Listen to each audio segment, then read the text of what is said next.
Today is Takeoff Tuesday. It's South Carolina week. Excited to be back to work. This group has really turned the page, from last week's game, and really has gotten into the mode of being forward focused on what we need to do to beat South Carolina. And it's good that you get a chance to take a look at the film and you get a chance to get back on the grass.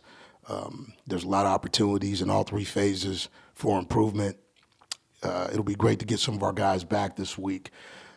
Looking at guys like Jalen Mahoney, James Bostick, Devin Body, being able to get Keon Brooks back. It's going to be important to this team. I think we've got some pivotal players and who have shown up for us, whether it was a year ago or throughout camp, man, that I think are going to make a difference. So definitely excited about that. But, as I look at, where we stand right now, I think in all three phases, and there are, areas of improvement that we're looking to bolster a little bit offensively. When I look at us, I say, our running game looks to be strong, and we're actively working on, pushing like the envelope, offensively, man, because we need production in the pass game, and that's going to be important for us as we move forward. Also, today, hitting the grass, just working on, on-field, in-player communication defensively, all the way around. And I thought guys communicated well. I thought they, worked together. Man, we had, been some competitive periods where I had an opportunity to see, rush and coverage work together. And, it was just good to see the energy out there. But, again, it's about efficiency. And so, we need to improve in that area when we talk about, rush and coverage as well as tackling.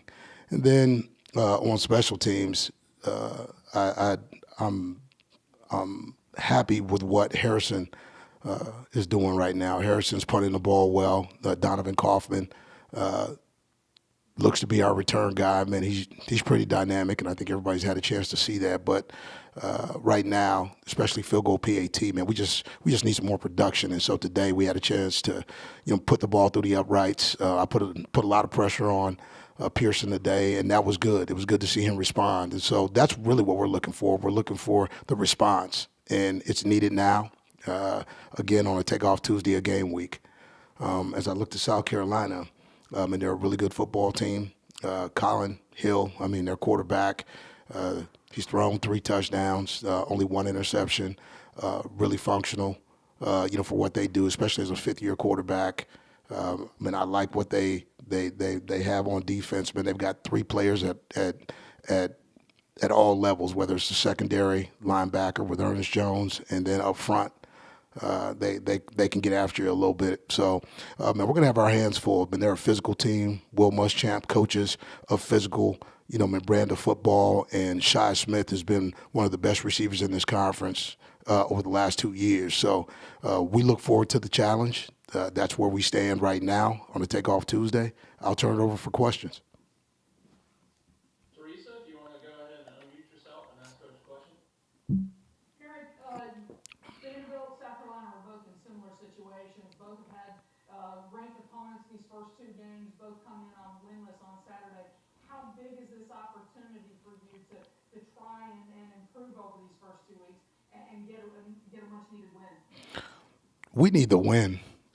Just like South Carolina does, we need to win. So the opportunity is great. The ability to focus, execute, follow the process, be detailed with the plan, and make sure, man, that we're intentional about how we work together.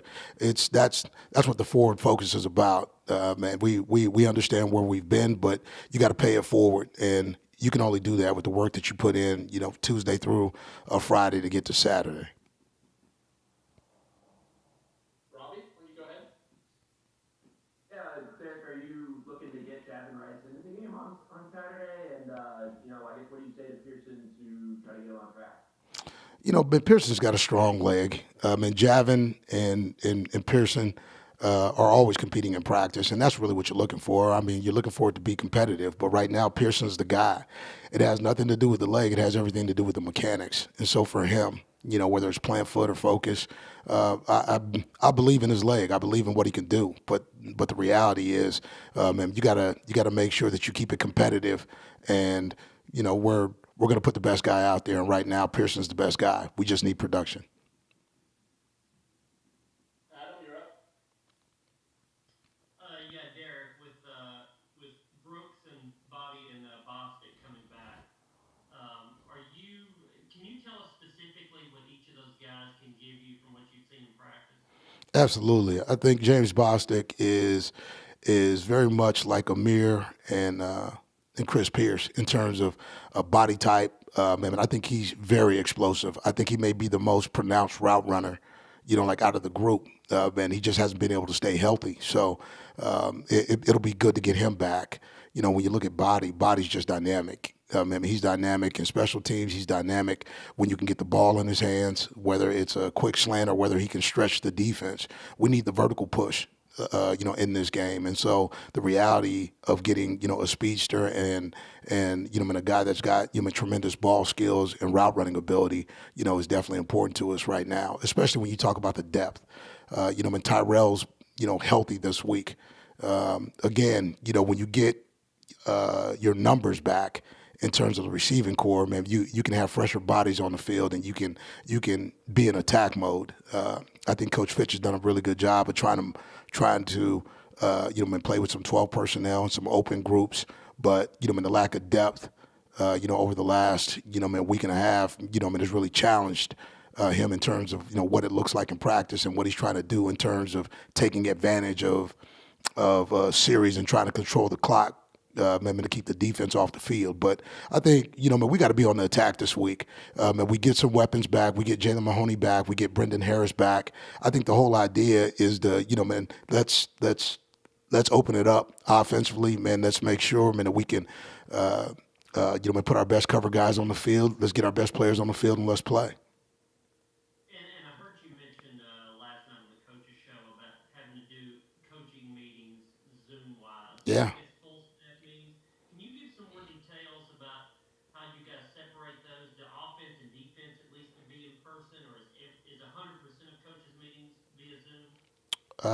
I'd say right now, 90% of our coaches' meetings are on Zoom.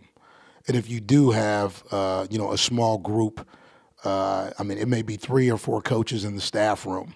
And it may be, 5 or 6 coaches in the team room, at one time. But, we're always socially distant from each other. And we're making sure, because again, it doesn't take a whole lot right now for contact tracing to become, a big part of what's going on. And so with that, we've put some protocols in place, man, to try to ensure, man, that we have or we can minimize the risk. Because as you know, as you've seen it across the country, it doesn't take a whole lot, for one person, to get it, but that one person affect 5 or 6 people. And right now, we can't afford to have, 5 or 6 people out.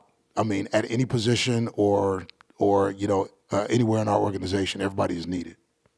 And just a quick follow-up on that. Have you talked to other head coaches around is everybody kind of doing it that same way, or do you know? A lot of coaches are doing it the same way. I have talked to some coaches. A lot of coaches are doing it the same way, but you do have, some coaches, like some programs have had, more guys with COVID. And so they've looked at, in the idea of, in having, in-person meetings and being able to do more because, not that herd immunity is something that anybody really wants, but if a larger portion of your team and or staff has had it, okay, well then it makes it a little more viable to have some in-person meetings, especially if you're talking about older guys or guys that play. It's probably more important that you get those guys in rooms. If you can, everybody wants to be together. But here's what I'll tell you: with technology nowadays, if you've and maybe I could do it for you sometime, get you into a virtual meeting, man, so you can see what these things look like. Because I tell you what, it's not much difference between man, being on a Zoom meeting where you got a telestrator and you can go through the tape and there are no glitches. The film, is in 4K. So for us, it's the same meeting. The only thing that you miss is the social interaction piece, and I think that's important. But I mean, it's not the end all. And right now, everybody's focused on the idea of getting the information and then man, processing it so we can get to practice or get back on the field so we can function. Thanks. You got it. Good morning, Gentry, you go ahead. Yeah, hey Derek. Just in general, when back during the preseason when you dealt with some infections on the team, I know there are prescribed time frames that guys have to be out. What was kind of the toll after that? I mean, were guys raring to go when they were able to, or was it more of a case-by-case thing where it affected everyone differently and you had to monitor that? Well, for what we see all the way around, I think everybody's affected differently. What I can tell you is that like 95% of the players that we've had who have man, come under isolation and or man, had to be quarantined. Man, have been good when they've come back. But it's like anything else. I think we've got a pretty extensive program here in terms of what we do in terms of cardiac screening. What we do in terms of the acclimation piece and being able to get them back. But whether you're talking about isolation or whether you're talking about quarantine, there's still that ramping up period to get them back. And so, missing 14 days could lead to almost a 3-week lapse, when you talk about it, especially during the season. Man, because you're talking about 14 days, but then you're talking about the ability to exercise, feel like they're comfortable with their workloads as we ramp up from 65% to 75% to 90%, and then actually getting them ready for games. So everybody has responded different, but I mean overwhelmingly it's been positive for us.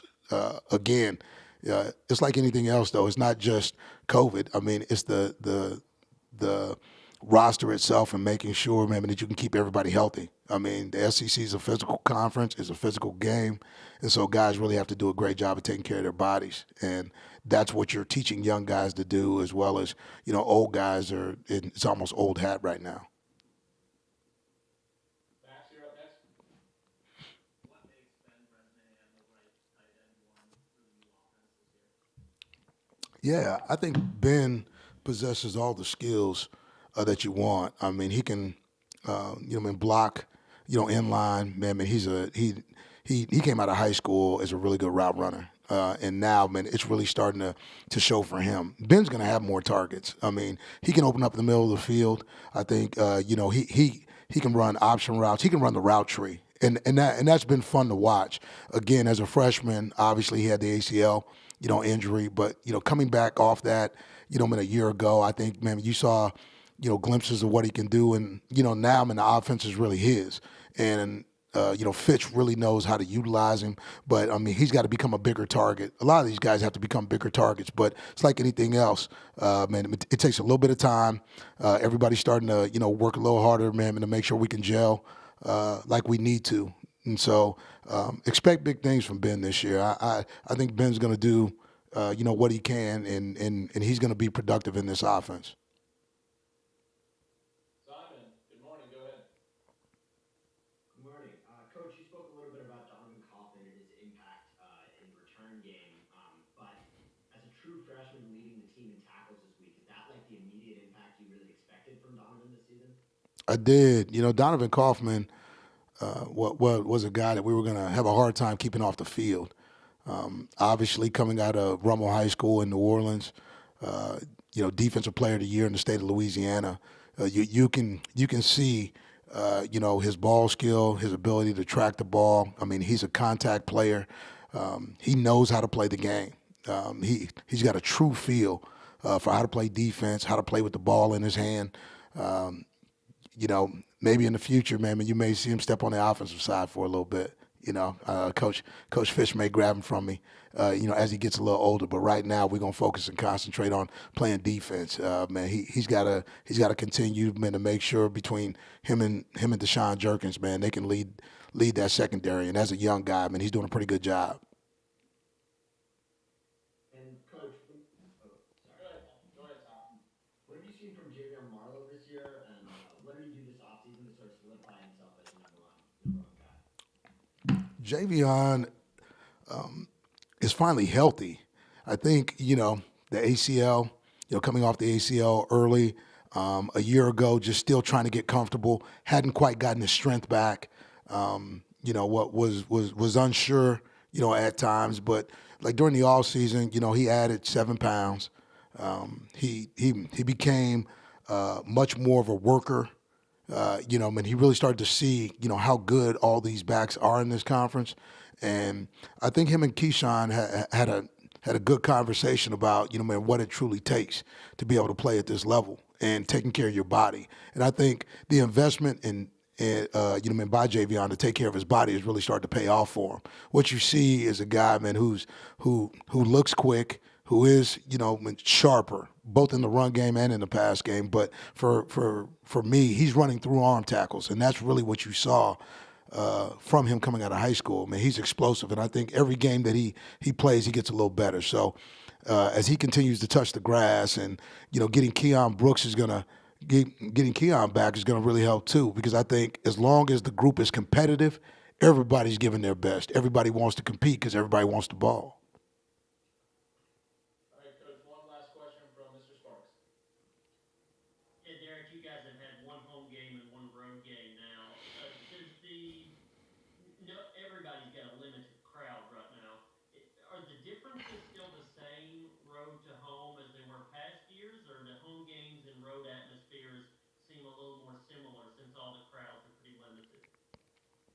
I think they're similar. Like for me, I'm not really paying much attention to it. I saw, our group of, senior undergraduate students on Saturday, and really appreciated, who they were and what they did. I mean, they stayed, man, and they enjoyed themselves. And for them, I'm sure like the socialization piece was was a blast, considering like the parameters around, COVID and what's going on right now. But we want fans back. I think the game needs, fans back. But right now, the ramping up period is just making it about and focusing on the things that you can actually control. And football's got to be the place, man, where we dive in and continue to invest. And I think gradually what we're going to see is, or hopefully what we're going to see is opportunities for fans and an alumni, as well as Nashville community. Come back, man, so they can watch football and we can all enjoy this thing together. Thanks. You got it. Thanks, Adam. Thank you, Coach. Appreciate everybody. You take care, be safe, mask up, anchor down. Thank you, Derek. You got it. All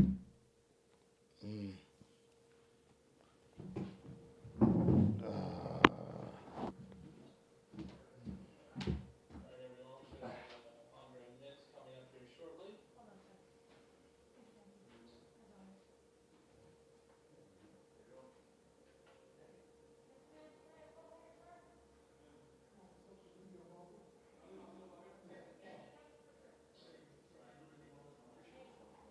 Don't make me mute you, Max. Don't make me do it. Max just wants you to notice his backdrop with the banner there in the back. He's Max, flexing. Max, who you taking? Mark or the Braves or something? I got you my mask on, right?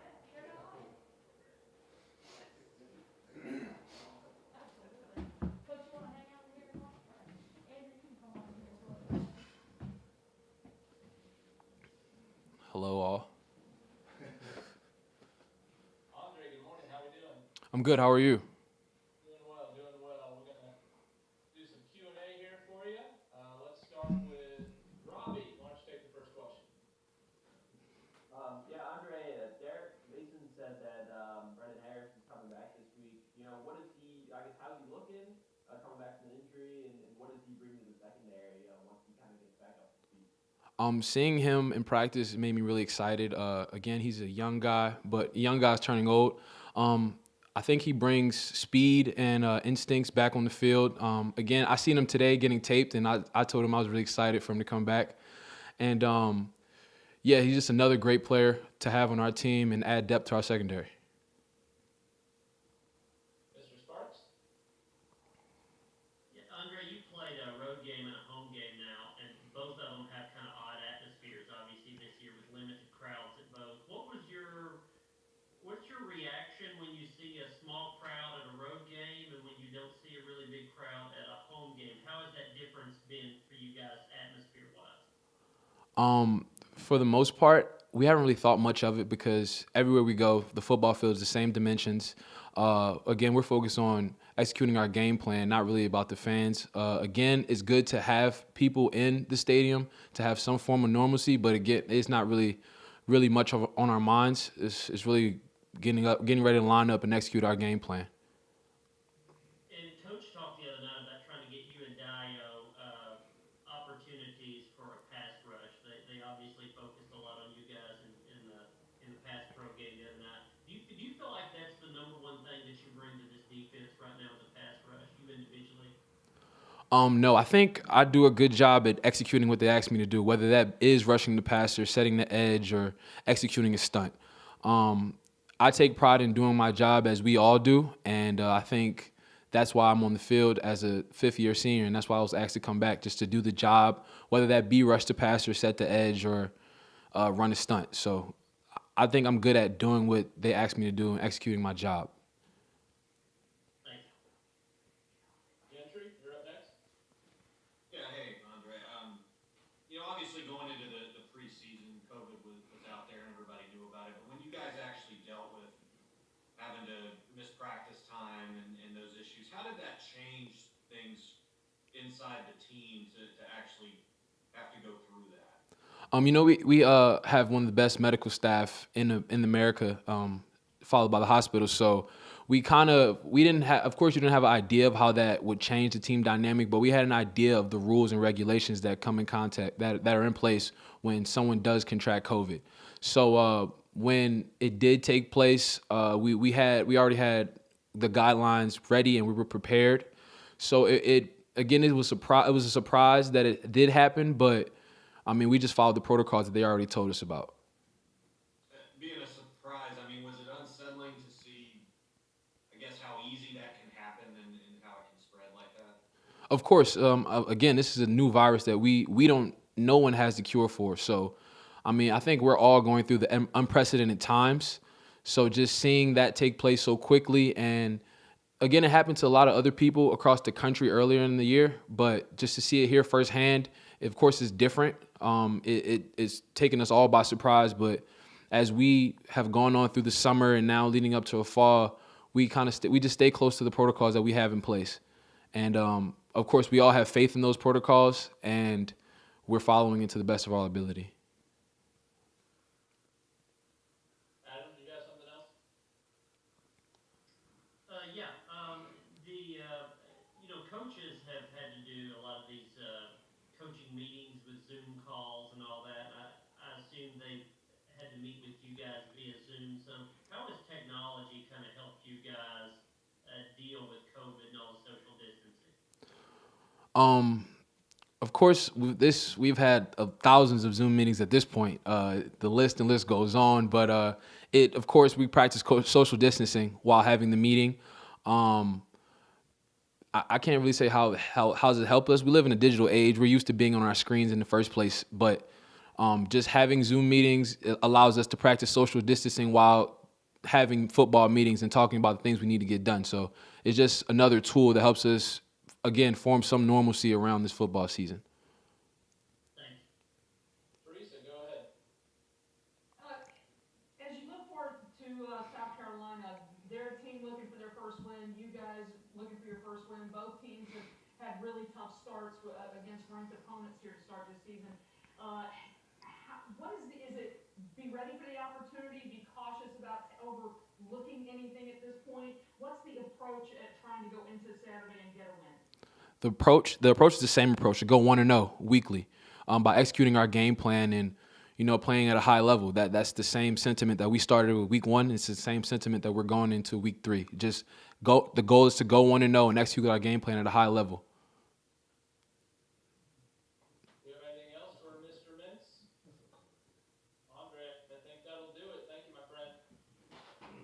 Thank you.